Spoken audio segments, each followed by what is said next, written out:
A millionaire discovers that his house cleaner was being silently humiliated. The reason? She was doing something that no one else had the courage to do for his mother.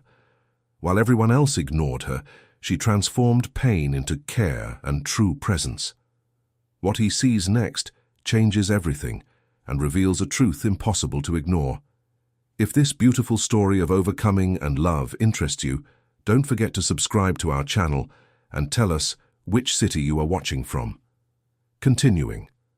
The mansion rose imposingly in the Belle Haven area of Greenwich, Connecticut, a symbol of achievement and power. Its impeccable gardens, wrought iron gates, and glass walls reflected the light of a city that never stopped.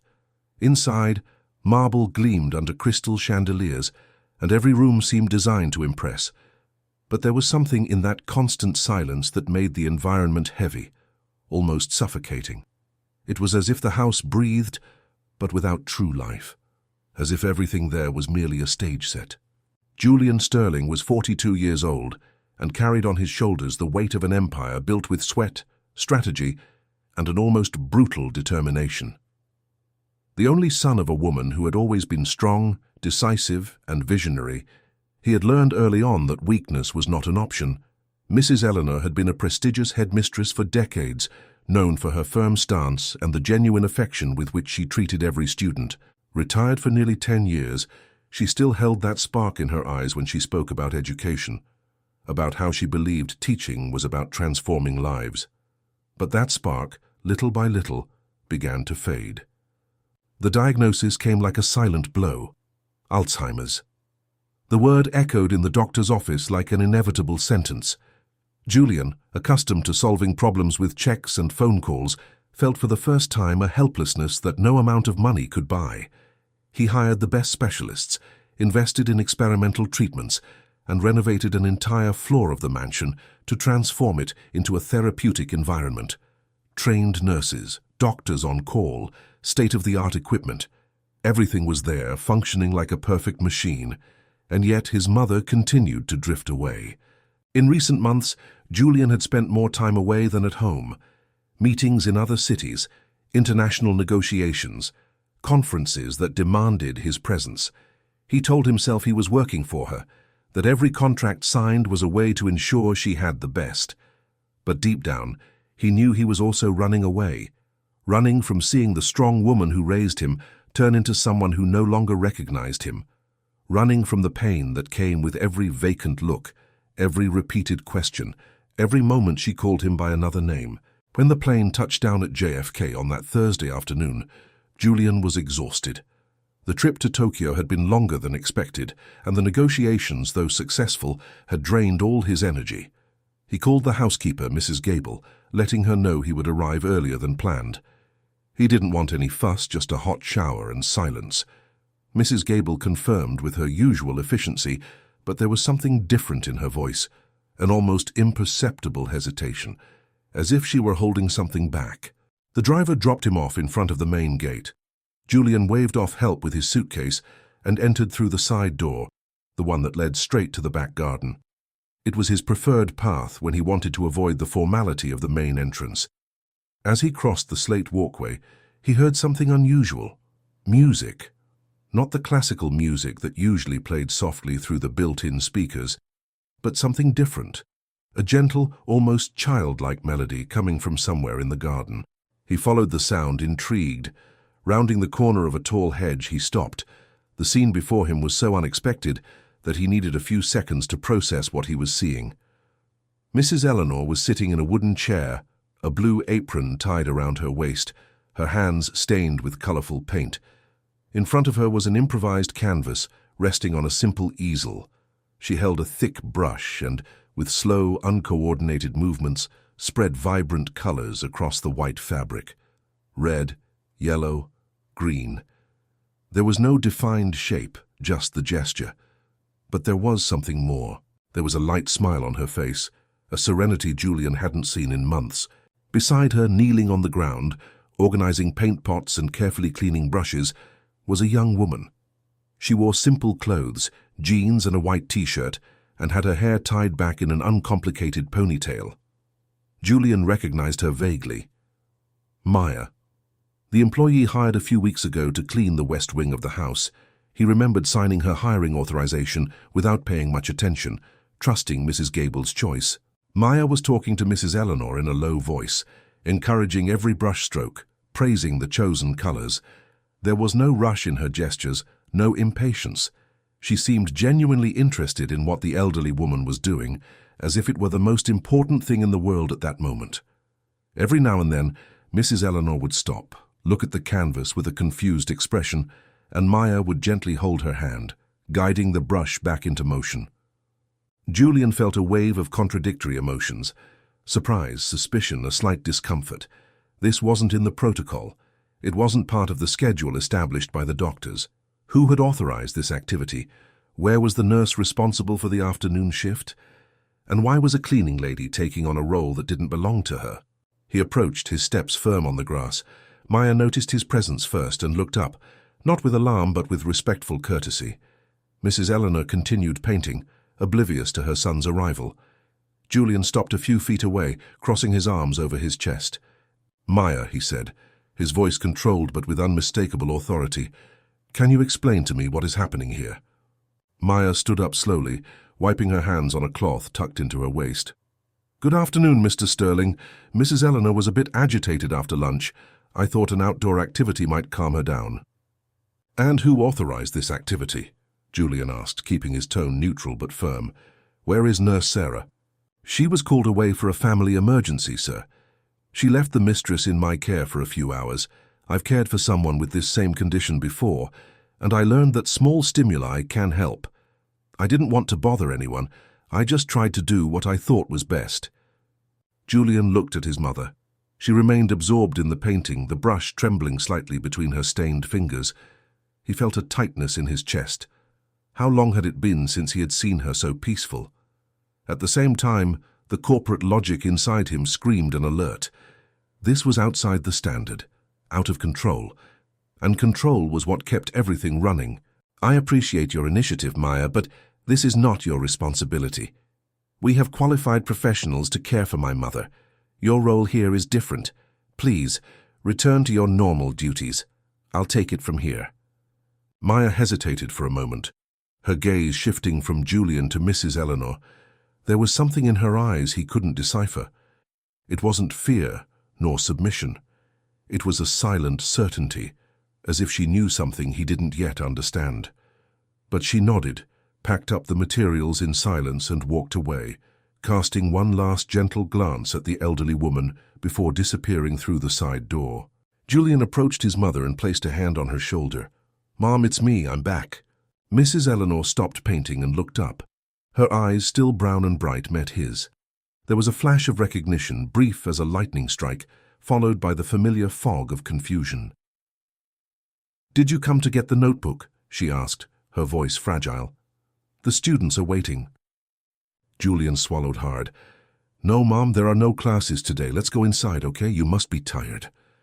She looked at the canvas, at her paint-stained hands, and then back at him.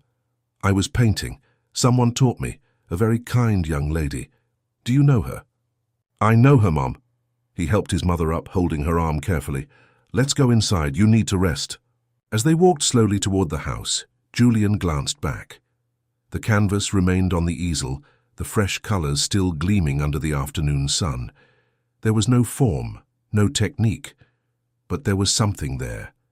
Something he couldn't name. But that bothered him deeply, because for the first time in months his mother had done something more than just exist. She had created, and he didn't know if that was good or if it was just another illusion on a road with no return. That night, after ensuring Mrs. Eleanor was resting under the care of the night nurse, Julian summoned Mrs. Gable for a talk in his office. The housekeeper entered with her usual impeccable posture, hands folded in front of her, awaiting instructions.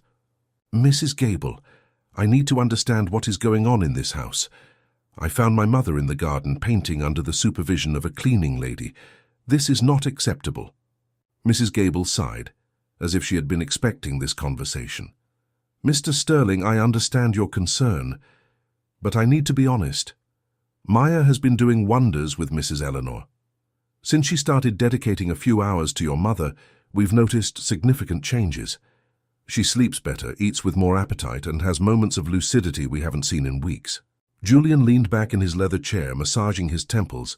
And why was I not informed of this before? Because you were traveling and we didn't want to bother you with details we thought might just be temporary.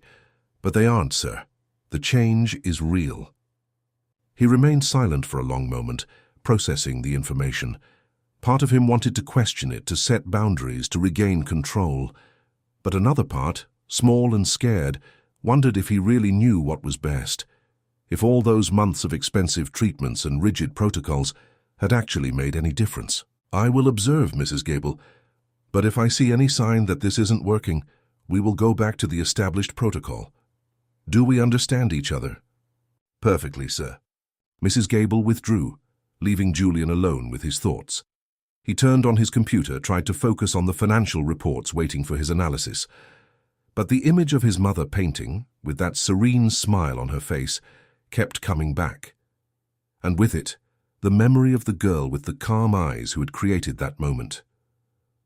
Maya, a simple employee who, for some reason he didn't understand, seemed to have found a way to reach his mother where all the specialists had failed. And that, Julian realized with growing discomfort, was something he didn't know how to handle. The following days brought a strange routine for Julian. He who was always used to commanding every detail of his empire now found himself in the position of an observer inside his own home. He had decided to postpone a trip to Chicago to closely monitor what was happening with his mother. Officially, he told his team he needed to reorganize some contracts. In truth, he couldn't get that scene in the garden out of his head. Maya continued with her cleaning duties, but Julian noticed she dedicated part of her time to his mother whenever possible. Not in an invasive or exaggerated way, but with a naturalness that seemed to defy all the formal structure he had established. She arrived early in the morning, greeted Mrs. Eleanor with a genuine smile, and frequently found her in moments of agitation or confusion, calming her with an impressive patience. One morning, Julian went down for breakfast and found the living room in silence. Mrs. Eleanor was sitting on the beige linen sofa, an old photo album open on her lap. Maya was beside her, pointing at the images and asking soft questions. "Look at this, Mrs. Eleanor. Who is this beautiful girl in the white dress? It's you, isn't it?" Mrs. Eleanor touched the photograph with trembling fingers, her eyes fixed on the faded image.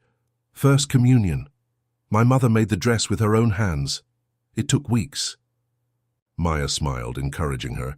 "And this one here with the bouquet of flowers, a wedding? I got married on a sunny Saturday. He was so handsome." Mrs. Eleanor's voice faltered and she closed her eyes for a moment. "Where is he now?" Maya held her hand gently. "He's resting, Mrs. Eleanor, but he left many good memories, didn't he? And this boy here, all serious in a suit, who is he?" Mrs. Eleanor opened her eyes again and looked at the photo. A flash of recognition crossed her face. "My son, Julian. He was always so serious. He was born worried about the world." Julian, watching everything from the hallway, felt a lump in his throat. It had been years since his mother had spoken of him with such clarity. He moved away before they noticed his presence, returning to his office with a whirlwind of thoughts. Was this good? Was it safe? Or was it just creating false hope? In the late afternoon, he called Dr. Harrison, the geriatrician responsible for Mrs. Eleanor's treatment. The doctor, a man in his 60s with thin-framed glasses and an ever-professorial demeanor, listened intently to Julian's account of the activities Maya had been performing. "I see you're worried, Julian, but I need to be honest with you. What this young lady is doing doesn't contradict the medical treatment. In fact, it complements it. Cognitive stimulation through meaningful activities, rescuing effective memories, contact with sensory elements. All of this is aligned with current best practices." Julian frowned. "But she has no training, doctor. She's a cleaning lady." "And so?" Dr. Harrison leaned back in his chair, taking off his glasses and calmly cleaning the lenses. "Julian, you can hire the best professionals in the world, but if they don't have genuine empathy, they won't achieve what this girl is achieving. Alzheimer's isn't just a disease of the brain. It's a disease that affects the soul, the identity, the dignity, and sometimes the person who understands that best isn't the one with a diploma on the wall, but the one who has lived through the experience. The doctor's words echoed in Julian's mind for hours. He knew Dr. Harrison was right, but admitting it meant accepting that he might have been wrong all this time, that perhaps the solution wasn't in hiring the best specialists or investing in cutting-edge technology, but in something much simpler: presence, attention, humanity. That night, while dining alone in the massive dining room, Mrs. Gable entered with a worried expression. "Mr. Sterling, I need to speak about something delicate." He looked up, noticing the tension in her voice. "Go ahead, Mrs. Gable." "It's about Maya. Some of the other staff members are bothered by the situation. They think she is overstepping the boundaries of her role." "And what exactly do they think she should be doing?" "Cleaning and nothing else. There are comments that she is trying to show off, gain advantages, take advantage of Mrs. Eleanor's situation." Julian set his fork on his plate, his jaw tense. "Who is making these comments?" Mrs. Gable hesitated. "I'd rather not give names, sir, but the situation is creating an uncomfortable atmosphere among the team. Then I suggest you make it clear to the entire staff that as long as Maya is helping my mother, and as long as I see no problem with it, she has my full support. And if anyone has a complaint, they can come speak to me personally." Mrs. Gable nodded, relieved. "I will convey the message, sir." After the housekeeper left, Julian was alone with his thoughts. He wasn't naive. He knew how power dynamics worked in a large house. The invisible hierarchies, the silent disputes, the accumulated resentments. Maya, by taking on a role no one expected of her, had disturbed that order.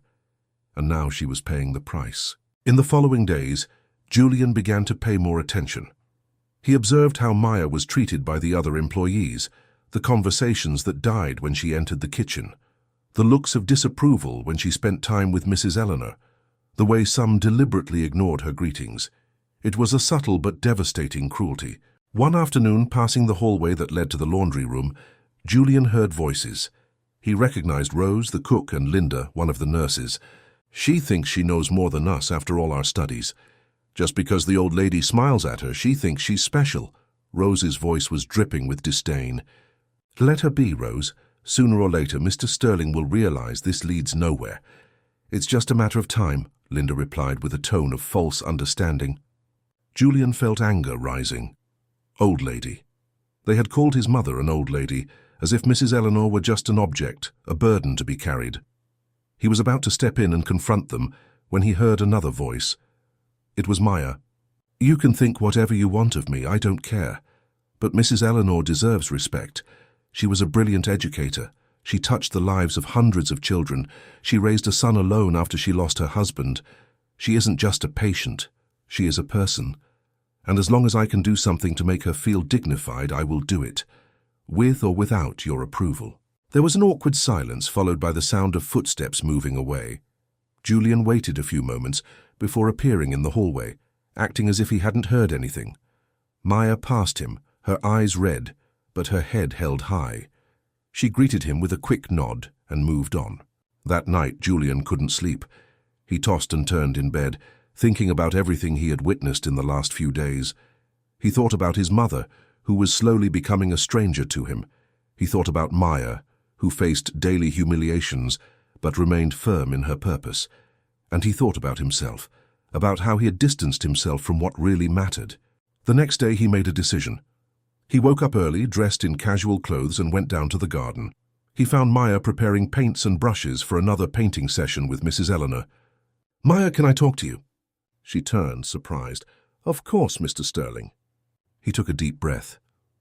"I want to understand better what you're doing, not as a criticism but as a learning experience. You said you've cared for someone with Alzheimer's before. Can you tell me about that?" Maya hesitated, as if she hadn't expected the question. "It was my grandmother. She raised me and my siblings after my mother passed away.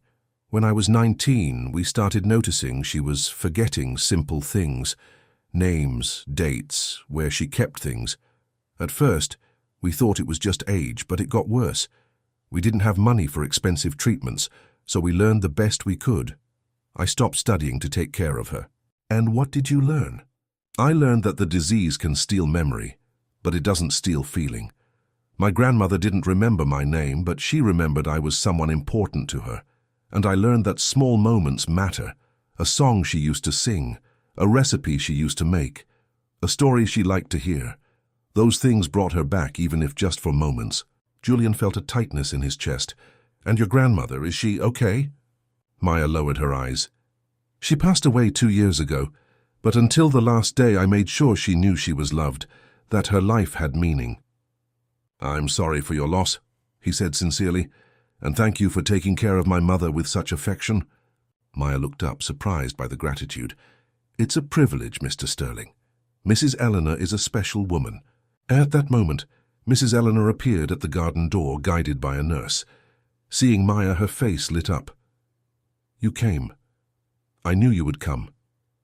Maya smiled and went to meet her. "I always come, Mrs. Eleanor, and today we're going to paint something beautiful. What do you think of flowers?" As the two settled in, Julian stood there watching. For the first time he saw beyond the diagnosis, beyond the disease. He saw his mother, and he saw that there was still time to build new moments, time to be present, time to learn from someone who, despite not having diplomas, had something much more valuable: true compassion. The week that followed brought subtle but profound changes to the mansion's dynamics. Julian began spending more time at home, cancelling appointments he had previously considered unmissable. His team found it strange, but he gave no explanations. He simply said he was re-evaluating priorities. And he was. Every day confronted him with a truth he had avoided for too long. His mother was disappearing, and he had wasted months hiding behind meetings and contracts. Maya, for her part, continued her routine with the same silent dedication. She arrived at 7 in the morning, changed clothes in the staff locker room, and began her cleaning tasks. But she always found time to be with Mrs. Eleanor. Sometimes it was just half an hour in the morning, other times she spent the whole afternoon by her side, and every interaction seemed to bring small miracles. On a Wednesday afternoon, Julian was in his office when he heard laughter coming from the garden, genuine, joyful laughter. He dropped the report he was reading and went to the window. Mrs. Eleanor was sitting on the grass, barefoot, her hands buried in the soil of a flower bed. Maya was beside her, also on her knees, teaching her how to plant lavender seedlings. The two were talking animatedly, and every now and then Mrs. Eleanor let out a laugh that echoed through the garden. Julian felt something break inside him. When was the last time he had heard his mother laugh like that? When was the last time he himself had allowed himself to sit on the grass with her, without a rush, without an agenda, without worries? The answer hurt. He couldn't remember. That night, during dinner, he asked Maya to join him in the living room after she finished her chores. She appeared punctually at 8, still in uniform, with a respectful but slightly apprehensive expression. "Sit down, please." Julian pointed to the armchair across from his. "It's nothing bad, I just want to talk." Maya sat on the edge of the chair, hands folded in her lap. "I'm at your disposal, Mr. Sterling." He took a deep breath, choosing his words carefully. "I've been observing the work you do with my mother, and I have to admit I was wrong. You aren't overstepping boundaries. You're filling a void that even the best doctors couldn't fill." Maya lowered her eyes, moved. "I just do what I think is right, sir. And you do it very well. But it worries me to know that you face resistance for it. Mrs. Gable told me about the comments, and I myself witnessed some uncomfortable situations." She shrugged, trying to downplay it. "It's nothing I can't handle, Mr. Sterling. People have a right to their opinions. But they don't have a right to mistreat you for doing good." He leaned forward, his voice firm. "I want you to know you have my full support, and more than that, I'd like to formalize your position. I no longer want you to be just a cleaning lady who cares for my mother in her spare time. I want you to be officially her caregiver." Maya looked up, surprised. "Mr. Sterling, I don't have certification for that. I'm not a nurse, I'm not an occupational therapist." "You don't need to be. You just need to keep doing what you're already doing, with dignity, a fair salary, and the recognition you deserve. The nurses will remain responsible for the medical part, but you will be responsible for my mother's emotional well-being. Do you accept?" Maya was silent for a long moment, processing the proposal. "I accept, but on one condition." Julian arched his eyebrows, intrigued. "What is it?" "That you also get involved. Mrs. Eleanor needs me, but she needs you even more. She might not remember your name every day, but she remembers the feeling. And that feeling needs to be fed, with presence, with time, with love. The words hit Julian like a punch to the stomach. He wanted to defend himself, say he was busy, that he supported the household, that he did what he could. But he knew it would be a lie. He knew he had hidden behind work because it was easier than facing the pain of seeing his mother fade away. "You're right," he said, his voice hoarse. "I failed her, but I want to change that." Maya smiled, a gentle and encouraging smile. "It's never too late, Mr. Sterling. As long as she is here, there will always be time." The conversation ended there, but its effects echoed through the following days. Julian began to participate in the activities Maya organized. Painting in the garden, walks around the property, music sessions where Mrs. Eleanor tried to remember the lyrics to old songs. At first he felt clumsy, not knowing how to act, but Maya guided him with patience, showing him there was no right or wrong way, only sincere presence. However, the more Julian got involved, the more noticeable the discomfort of some employees became. The tension which was previously veiled began to manifest in more direct ways. On a Friday morning, Julian walked into the kitchen to get coffee and found Rose, the cook, talking loudly with two of the housemaids. "The things you see in this house. A maid turning into the queen of the castle, getting privileges just because she knows how to flatter," Rose said, with a poorly disguised tone of mockery. "Exactly.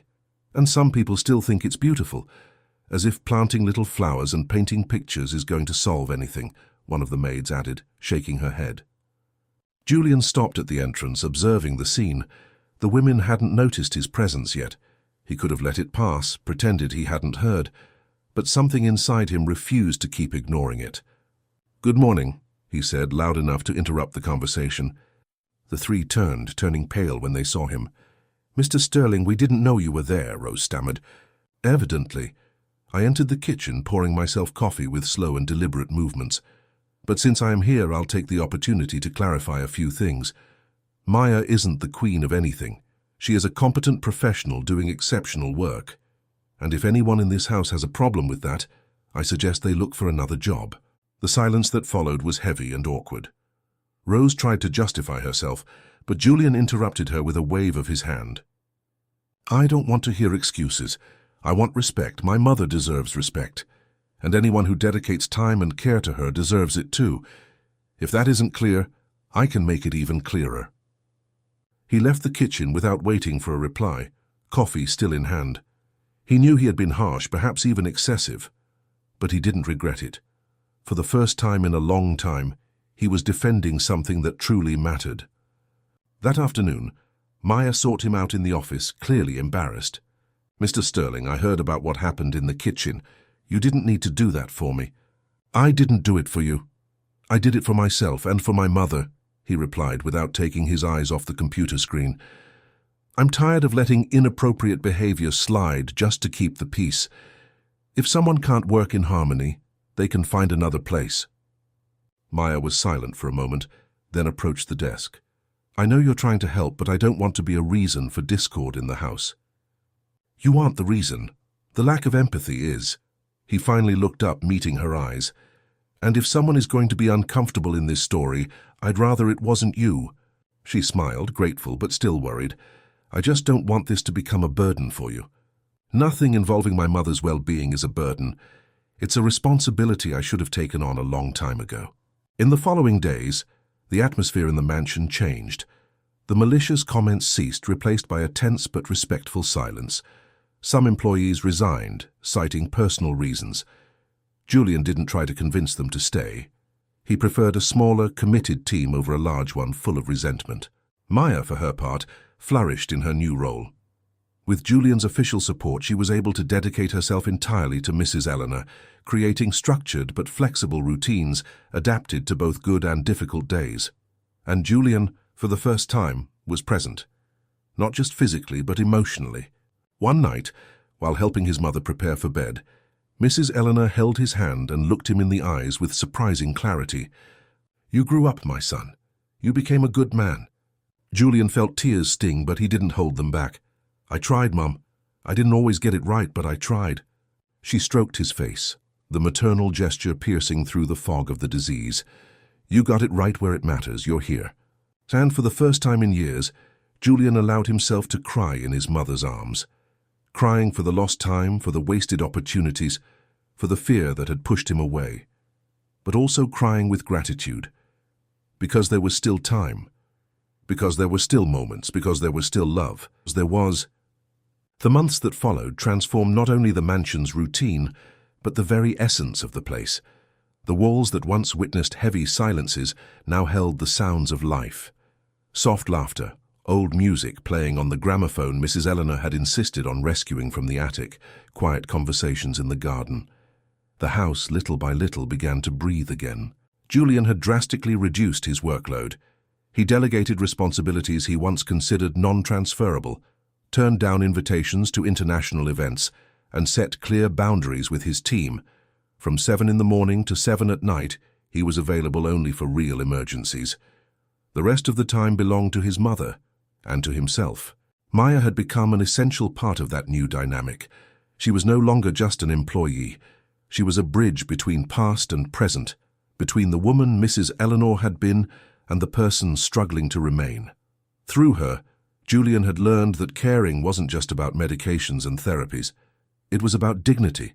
It was about seeing the person beyond the illness. One Saturday afternoon, while the autumn sun painted the sky in shades of orange, Julian found his mother in the garden, sitting on the wooden swing he had installed weeks ago. She swung slowly, her eyes fixed on the trees, with that distant expression he already knew well. "Mom, can I sit with you?" Mrs. Eleanor turned her face and smiled, a vague but welcoming smile. "Of course, dear, there's always room." He sat beside her, and together they swung in silence for a few minutes. The wind brought the scent of the lavender that Maya and Mrs. Eleanor had planted. It was a scent Julian now associated with peace. "You know, Mom, I've been thinking a lot about time," Julian began, his voice soft, "about how I wasted so much of it. I always thought building an empire was the way to honor everything you did for me, to prove your sacrifice was worth it." Mrs. Eleanor continued swinging, but something in her gaze changed. There was a present attention there, even if misty. "But I was wrong," he continued. "What you always wanted wasn't for me to be rich or successful. It was for me to be happy, to be present, to know how to love. And I forgot all that along the way." She reached out and touched his face, a gesture so motherly that Julian felt his chest tighten. "You were always my boy. You always will be." The simplicity of those words, coming from someone who struggled daily to remember her own name, carried immense weight. Julian held her hand against his face, allowing himself to feel the love that had always been there, even when he was too busy to notice. Maya appeared on the porch, carrying a tray with tea and cookies. Seeing the scene, she hesitated as if not wanting to interrupt, but Julian beckoned her over. "Come, Maya, sit with us." She settled into the wicker chair beside the swing, pouring the tea in silence. Mrs. Eleanor took a cookie and examined it with curiosity, as if seeing it for the first time. "Cinnamon cookie, my recipe." Her voice was firm, surprisingly lucid. "I used to make them every week when Julian was little. He loved them." Julian looked at Maya, incredulous. "It's true, Mom. You made the best cookies in the world." Maya smiled. "I asked Rose for the recipe.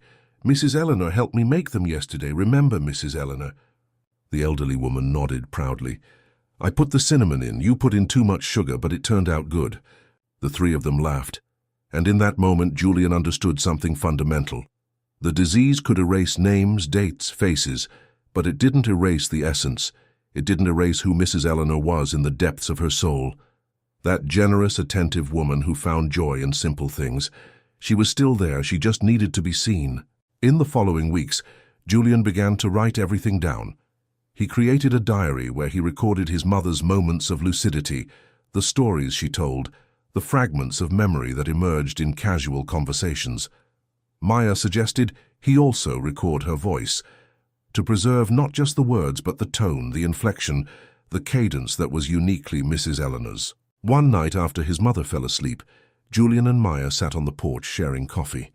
There was a comfortable intimacy between them now, born from the complicity of those fighting for the same cause. "I never thanked you properly," Julian said, breaking the silence, "for everything you've done, for everything you continue to do." Maya shook her head. "There's no need to thank me, Julian. Mrs. Eleanor gave me as much as I gave her. Even so, I want you to know. You changed our lives. You changed my life." She looked at him, her eyes shining under the soft porch light. "You changed too, you know. In the beginning, I saw a man trapped in his own armor, strong on the outside, but distant. Now I see someone who allowed himself to be vulnerable. And that is the greatest strength of all." Julian was silent, processing the words. "I was afraid," he admitted finally. "Afraid to get close and lose her again. Afraid to love and see that love slip through my fingers. And now? Now I know the fear never goes away. But I've learned that it's worth facing, because every moment I spend with her, even if she doesn't remember the next day, it still counts. It still means something." Maya smiled. "Exactly. Memory may fail, but love remains. It always remains." Autumn gave way to winter, and with it came more challenging days. Mrs. Eleanor had more intense episodes of confusion, moments when she didn't recognize her own home, believed she was back at the school where she taught, or looked for the husband who had departed decades ago. These moments tested everyone's patience and resilience, but Julian didn't retreat. He learned to navigate the waves of the illness with the same determination he once dedicated to business. Maya developed strategies to calm Mrs. Eleanor during crises, specific songs that brought her back, photographs that anchored her memories, objects that carried effective meaning. And Julian learned each of these techniques, becoming not just a present son, but an active caregiver. On one particularly difficult afternoon, Mrs. Eleanor woke up agitated, insisting she needed to go pick up Julian from school. She was convinced he was a 7-year-old child waiting for her. No amount of logical explanation could convince her otherwise. Maya suggested that Julian enter her reality, instead of trying to bring her into his. So he grabbed an old backpack he kept in the attic, put on a simpler shirt, and appeared in the room where his mother was waiting anxiously. "Hi, Mom, sorry I'm late. Class was longer today." Mrs. Eleanor's face lit up. "My boy, I was worried. Shall we go home? I made your favorite snack." "Let's go, Mom." He offered his arm and she held it with confidence. They walked through the garden, Mrs. Eleanor talking animatedly about how her day had been, asking about his classes, if he had made friends, if he had eaten right. Julian answered with patience, entering completely into that parallel reality. And in the end, when he took her to rest, she fell asleep peacefully, holding his hand as she had when he was truly a child. Maya, who had watched everything from a distance, approached when Mrs. Eleanor fell asleep. "You were incredible," she whispered. Julian wiped away a tear that insisted on falling. "You know what's crazy? For a moment, I really felt like that 7-year-old boy. I felt the security of having her take care of me, and I realized how much I miss it.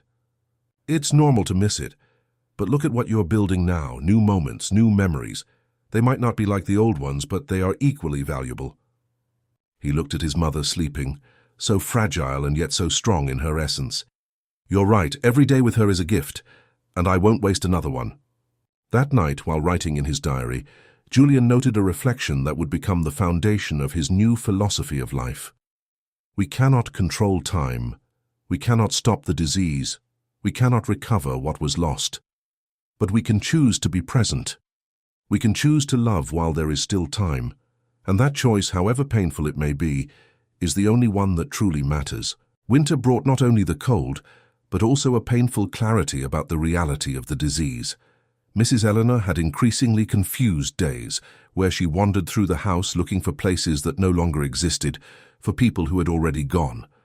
But she also had moments of surprising lucidity, brief windows where she seemed to return completely, as if the fog cleared for precious instants. It was during one of those moments that everything changed. It was a Sunday morning, and Julian had woken up later than usual. He went down for breakfast and found his mother alone in the living room, sitting in the armchair facing the window, watching the garden still covered by morning mist. There was something different in her posture, a stillness that wasn't confusion but contemplation. "Mom?" he approached carefully. "Is everything okay?" She turned, and Julian immediately realized this was one of the good days. Her eyes were clear, focused, present. "Sit here, Julian. I need to talk to you." The tone of urgency in her voice made him obey immediately. He sat on the sofa beside her, his heart tight with the intensity of the moment. Mrs. Eleanor took a deep breath, as if gathering strength. I know what is happening to me. I know I'm losing pieces of myself. There are days when I don't know where I am, who you are. But today I know. And I need to say some things while I still can. Julian felt tears sting, but he held them back. I'm listening, Mum. When your father left, you were only 12 years old, and I promised myself you would never lack for anything. I worked 2 shifts, sacrificed my personal life, my dreams, everything so that you would have opportunities. She paused, her voice choked. But at some point I made a mistake. I taught you to be too strong, not to show weakness, to solve everything alone. Mom, you did the best you could. Julian tried to interrupt, but she held up her hand. Let me finish, son. I don't know how much time I'll have of this clarity. She wiped a tear that ran down her face. When I found out I was sick, I saw the fear in your eyes, and I saw you pull away, not for lack of love, but because you didn't know how to handle something that can't be solved with money or strategy. And I understood, because I was the one who taught you to be that way. Julian could no longer contain the tears. I'm sorry, Mum, I should have been here from the start. I should have been stronger. Mrs. Eleanor held his face between her hands, just as she did when he was a child. No, my son, you didn't need to be stronger. You needed to be more human. And I thank God for putting that girl in our path. Maya, she taught you what I couldn't. That vulnerability isn't weakness. That being present is worth more than any achievement. That love is demonstrated with time, not with money. The mention of Maya brought a new weight to Julian's chest. She saved us both, didn't she? She showed us the way, but the one who chose to walk it was you. Mrs. Eleanor smiled, a smile full of pride and love. And you don't know how happy that makes me, knowing that even when I'm no longer here, you will know how to love. You will know how to be present. You will know that the true legacy isn't material goods, but the moments we build with those we love. Julian hugged his mother, feeling her fragile body against his. I promise I won't forget. I promise I will live differently. They stayed like that for long minutes, until Mrs. Eleanor gently pulled away. There is one more thing I need to ask of you. Whatever it is, Mom, take care of Maya. She is special. And don't let her leave without knowing how important she was to us, to me, to you. The words carried a weight that went beyond the obvious. Julian realized that his mother, even in the fog of the disease, had seen something he was still struggling to admit. Maya wasn't just a caregiver. She had become something more, someone essential. I will take care of her, Mom, I promise. Mrs. Eleanor nodded, satisfied. And now I'm going to rest a little. These clear conversations tire me more than you can imagine. Julian helped her up and took her to her room. When she lay down, she held his hand once more. Thank you for coming back to me, my son. For being here. For allowing these last moments to be filled with love, not emptiness.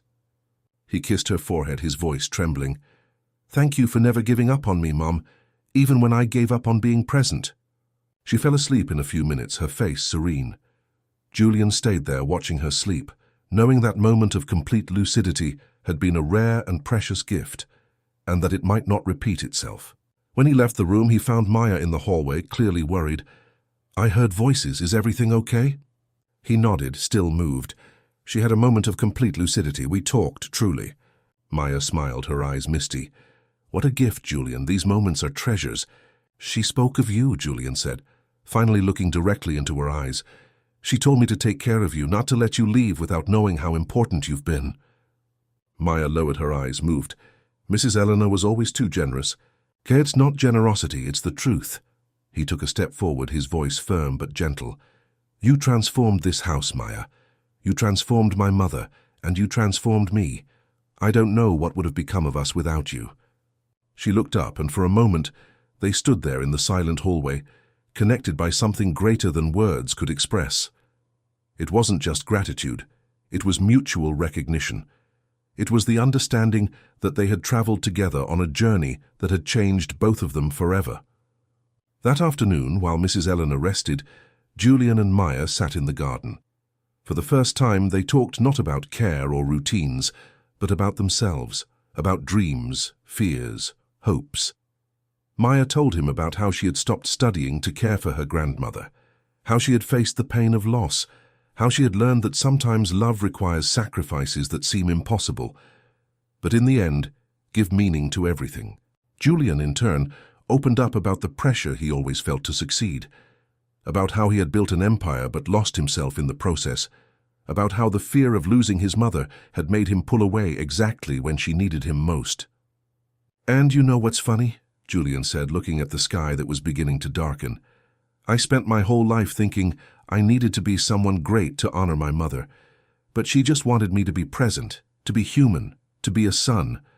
Maya placed her hand over his, a simple gesture but loaded with meaning. It's never too late to be who we really are. Life gives us chances. It's up to us to take them. They stayed like that until the sun set completely. Two human beings who had found each other in the most unlikely circumstances, united by the mission of caring for someone they loved. And in the comfortable silence of that afternoon, Julian realized his mother was right. Maya was special, and he couldn't let her leave without her knowing it. In the days following that lucid conversation, Mrs. Eleanor returned to the familiar fog.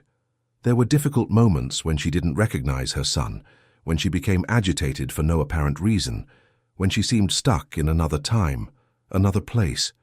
But Julian didn't waver. He remained firm and present, using everything he had learned from Maya to navigate the waves of the disease. And Maya, always by his side, never as an employee but as a partner in that journey. They created a harmonious routine, sharing responsibilities, supporting each other on the most difficult days, celebrating every small victory together. One night, after a particularly challenging day, Julian found Maya alone in the kitchen preparing tea. She looked tired, her shoulders slightly slumped, but she maintained her characteristic serenity. "So you'll never stop, do you?" he said, leaning against the doorframe. She smiled without turning around. "Stopping would mean giving up, and I haven't learned how to do that. You know, I've been thinking a lot about what my mother said, about taking care of you." He entered the kitchen, approaching slowly. "And I realized I don't know what my life would be like now without you in it." Maya finally turned, her eyes shining under the soft kitchen light. "Julian, I just did my job." "No," he shook his head. "You did much more than that. And I think it's long past time I stopped being Mr. Sterling to you. Just Julian is fine." She laughed, a light and genuine sound. "Julian, then." And in that moment, something changed. An invisible barrier fell. And both knew, without needing to say it, that what was happening between them went far beyond a professional relationship. It was human connection. It was mutual admiration. It was perhaps the beginning of something neither of them expected, but both were ready to explore. Spring arrived with its promise of renewal, painting the garden in vibrant colors. The lavender planted by Maya and Mrs. Eleanor bloomed in deep purples, and the air carried a sweet perfume that seemed to lighten even the heaviest days. The mansion, which had once been a silent mausoleum, now pulsed with a different life. Softer, truer, more human. Mrs. Eleanor went through her days with the characteristic oscillation of the disease. There were mornings when she woke up serene, recognizing her son and Maya, participating in simple activities with a smile on her face. And there were afternoons when she lost herself in labyrinths of memory, confusing present and past, looking for people and places that no longer existed. But Julian had learned to navigate both scenarios with the same dedication and love. Maya remained the heart of that transformation. Her presence brought a lightness that transcended any medical technique. And Julian, little by little, began to understand that what he felt for her went far beyond gratitude. She had become an essential part of his life, someone with whom he shared not just his mother's care, but dreams, fears, hopes. Someone who saw him beyond the successful businessman, who saw the vulnerable man in transformation. On an October afternoon, while Mrs. Eleanor rested after lunch, Julian called Maya for a talk in the garden. There was something he needed to say, something that had been maturing in his heart for weeks. They sat on the wooden bench under the old oak tree, the same place where so many important conversations had happened. Maya noticed the seriousness in his gaze and waited in silence. "I've been thinking a lot about everything that has happened in recent months," Julian began, choosing his words carefully. about how my life changed, about who I was and who I've become, and I can't imagine having made this journey without you." Maya smiled gently. "We did it together, Julian. Every step was shared. But it's not just about taking care of my mother." He took a deep breath, gathering courage. "It's about us, about how you taught me to be vulnerable, to be present, to value what really matters, and about how at some point in this process you stopped being just someone who works here to become someone essential in my life." Maya lowered her eyes, moved. "Julian, I don't know what to say." "You don't need to say anything right now." He held her hand gently. "I just want you to know that you transformed not only this house, but my heart. And if one day when all this passes you decide to follow your own path, I will respect that. But I hope you consider staying, not as an employee but as part of our family, as someone who chose to be here because they wanted to, not because they had to." She looked up, her eyes shining with unshed tears. "I already chose to stay, Julian. Since the first day I saw Mrs. Eleanor smiling with a paintbrush in her hand, since the first moment I realized that here was where I was supposed to be." They stayed like that, holding hands under the shade of the oak tree, knowing that the future was uncertain, that difficult days would still come, but that they would face everything together, united not just by a mission, but by a genuine feeling that had grown silently day after day. The months that followed brought a new routine. Julian and Maya officially assumed the joint care of Mrs. Eleanor, sharing responsibilities, supporting each other, creating an environment where the elderly woman could live with dignity and love. The house had transformed completely. Employees who previously kept their distance now participated actively, understanding that true care went beyond mechanical tasks. Mrs. Gable, the housekeeper who had witnessed the entire transformation, commented to Julian once, "This house has a soul again, and it's all because of the two of you, because of the love you chose to put here." Julian knew she was right. Love was the difference. Not an idealized, perfect love without challenges, but a real love, the kind that is built day after day, that faces difficulties, that chooses to remain even when it's hard, the kind that values every moment, every smile, every gesture, because it knows that everything is temporary, but for that very reason, every instant is precious. Mrs. Eleanor, in her increasingly rare moments of lucidity, noticed the changes. One day, seeing Julian and Maya working together to organize a photo album, she called them over. "You found each other," she said, her voice weak but clear. "And that leaves me at peace, knowing that when I go, Julian won't be alone, that he will have someone who loves him not for what he has, but for who he is." Maya held the elderly woman's hand, moved. "Mrs. Eleanor, you're still here. We still have a lot of time together." But she shook her head wisely. "Time is an illusion, my dear. What matters is what we do with it. And you are doing the right thing. You are loving. You are living. You are being human." Julian hugged his mother, feeling the weight of those words. "Thank you, Mom, for everything, for teaching me, for loving me, for giving me the chance to start over." "You always had that chance, my son. You just needed to realize you deserved to use it." That conversation was engraved in Julian's heart as one of the most important moments of his life. And when, weeks later, Mrs. Eleanor began to decline, he was prepared. Not prepared to lose her, because losing is never easy, but prepared to honor her, prepared to be present until the end, prepared to ensure that every remaining day was filled with love and dignity. Maya remained by their side throughout the entire process. On days when Mrs. Eleanor slept more, they talked softly, sharing stories, strengthening bonds. On days when she woke up confused, Maya calmed her with infinite patience, reminding her that she was safe, loved, and at home. Julian discovered that being strong didn't mean not crying. It meant crying and continuing. It meant allowing himself to feel the pain, the sadness, the fear, but not letting those feelings paralyze him. It meant honoring life while it was still there, instead of mourning its inevitable departure.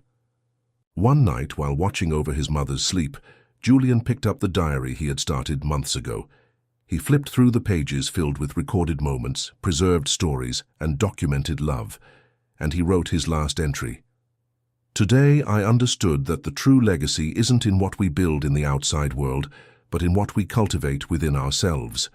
My mother taught me to be strong.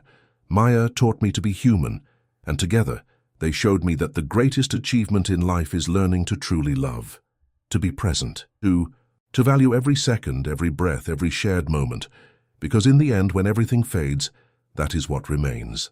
Love, presence, connection, and those are the only treasures that truly matter. Spring gave way to summer, and Mrs. Eleanor continued her journey surrounded by love. There were good days and bad days.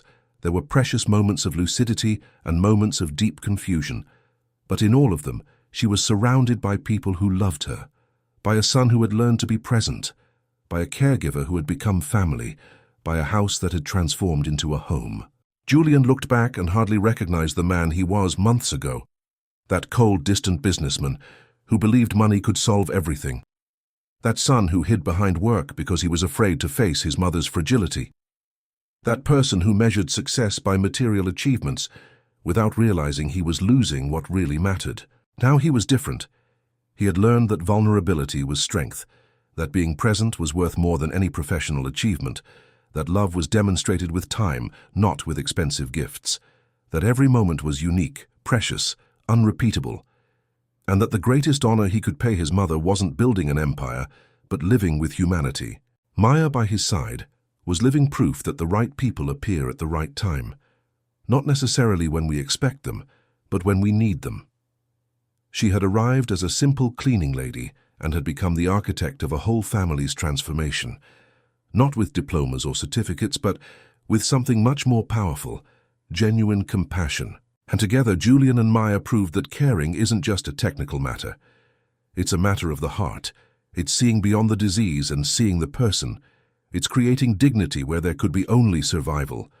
It's transforming the final chapters of a life into moments of love, not abandonment. In that mansion in Greenwich, Connecticut, a silent revolution had taken place. A revolution that began with a simple woman who dared to do things differently. That continued with a powerful man who had the humility to learn. And that culminated in the understanding that, in the end, what defines us isn't what we accumulate, but what we share. It's not how long we live, but how we live. It's not what we leave in a will, but what we leave in hearts. And when Julian looked at his mother, even on the most difficult days, he knew he had made the right choice. He chose to be present. He chose to love while there was time. He chose to honor her, not with money, but with presence. And that choice, more than any million-dollar contract or business empire, was the achievement he was most proud of. Because in the end, what remains are not possessions. It is the love we cultivate. It is the moments we create. It is the lives we touch. And Julian, thanks to a cleaning lady with a heart of gold and a mother who, even in illness, continued teaching, had finally understood that. The mansion was no longer a monument to wealth. It was a sanctuary of love. And in that sanctuary, 3 people had found what truly mattered: true human connection, unconditional love, and the courage to be present no matter how difficult the path. Dear listeners, we hope the story of Julian, Maya, and Mrs. Eleanor has deeply touched your heart. If you were moved by this journey of transformation, love, and true presence, leave a like, subscribe to the channel, and tell us in the comments which moment struck you the most. Was it Maya's courage in caring with her heart? Was it Julian's transformation in learning that being present is worth more than any achievement? Or was it the wisdom of Mrs. Eleanor, who even while losing her memory never lost the capacity to love? Share your reflections with us. For every